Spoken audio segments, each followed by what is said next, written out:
آپ کو میری اسکرین پر نظر آ رہا ہے، جو کہ بہت ہی ہارٹ ٹچنگ ورڈ ہے۔ آپ نے دیکھا ہوگا اس لفظ کو قرآن پاک میں باقی لفظوں کی نسبت تھوڑا بڑھا کر کے لکھا ہوتا ہے۔ اس لفظ پر قرآن پاک کا حاف ہو جاتا ہے۔ یہ اس لیے بھی پرومیننٹ کر کے لکھا جاتا ہے کہ یہ پورے قرآن پاک کا خلاصہ ہے، صرف یہ ایک لفظ۔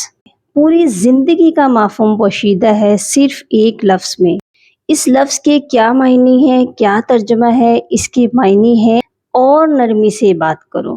اللہ سبحانہ و تعالی نے حضرت موسیٰ علیہ السلام کو جب فرعون کے پاس بھیجا تو حضرت موسیٰ علیہ السلام کو یہ تاکید کی کہ تم اس سے نرمی سے بات کرنا، شاید وہ مان جائے۔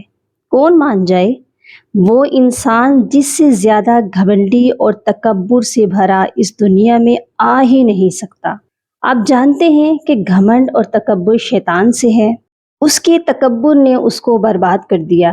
ہماری لائف کتنی ہی آسان ہو جائے، کتنی ہی بدل جائے، اگر ہم اس بات کو مان لیں اور اس پر عمل کر لیں، جس کو اللہ سبحانہ و تعالی نے قرآن پاک میں بھی تاکید سے کہہ دیا کہ نرمی سے بات کیا کرو، کیونکہ اللہ پاک بھی عاجزی انکساری کو پسند فرماتے ہیں۔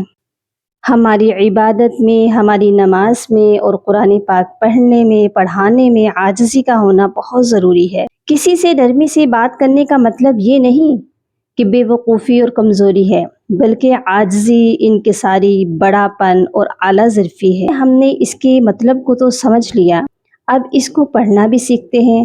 وَلْيَتَلَطَّفْ وَلَا يُشْعِرَنَّ بِكُمْ أَحَدًا